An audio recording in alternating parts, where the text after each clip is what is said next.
பிள்ளையாருக்கு ரொம்பவே பிடிச்ச அரிசி பருப்பு மோதகம் செய்ய போகிறோம். எப்படி செய்யலான்னு பார்க்கலாமா? பச்சரிசி பாசிப்பருப்பை கழுவி எடுத்துக்கலாம். அரை மணி நேரம் நல்லா ஊறட்டும். தண்ணி எல்லாத்தையும் வடிகட்டிட்டு இந்த மாதிரி துணியில் காய வச்சு எடுத்துக்கோங்க. அரிசி காஞ்சிடுச்சு. இப்போ இதை ஒரு பாத்திரத்தில் போட்டு வறுத்துக்கலாம்.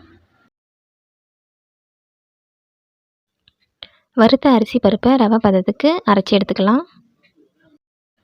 3 டம்ளர் தண்ணி ஊற்றிக்கிறேன். தண்ணி மிதமாக சூடாகிடுச்சு. இப்போ அரிசி பருப்பை சேர்த்துக்கிறேன்.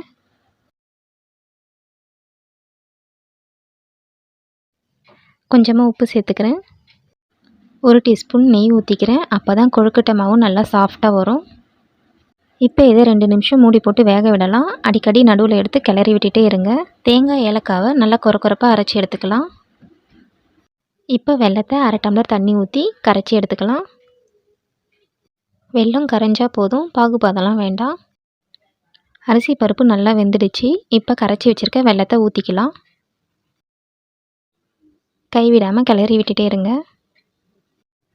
இப்போ அரைச்சி வச்சுருக்க தேங்காய் ஏலக்காவை சேர்த்துக்கலாம். இப்போ இன்னும் 1 டீஸ்பூன் நெய் ஊற்றிக்கிறேன். கொழுக்கட்டை அச்சில் நெய் தடவி மோதகம் பிடிச்சிக்கலாம்.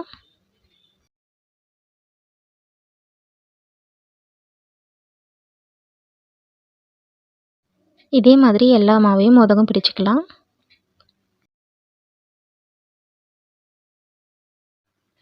கொழுக்கட்டை அச்சு இல்லாதவங்க இந்த மாதிரி உருண்டையாகவும் பிடிச்சி எடுத்துக்கலாம். இப்போ இதை ஒரு 5 நிமிஷம் வேக வச்சு எடுத்துக்கலாம்.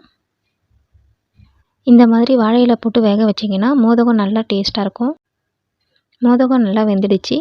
விநாயகர் சதுர்த்திக்கு இந்த மாதிரி அரிசி பருப்பு மோதகம் செஞ்சு பார்த்துட்டு எப்படி இருக்குன்னு சொல்லுங்கள். இந்த வீடியோ பிடிச்சிருந்தா லைக், ஷேர் அண்ட் சப்ஸ்கிரைப்.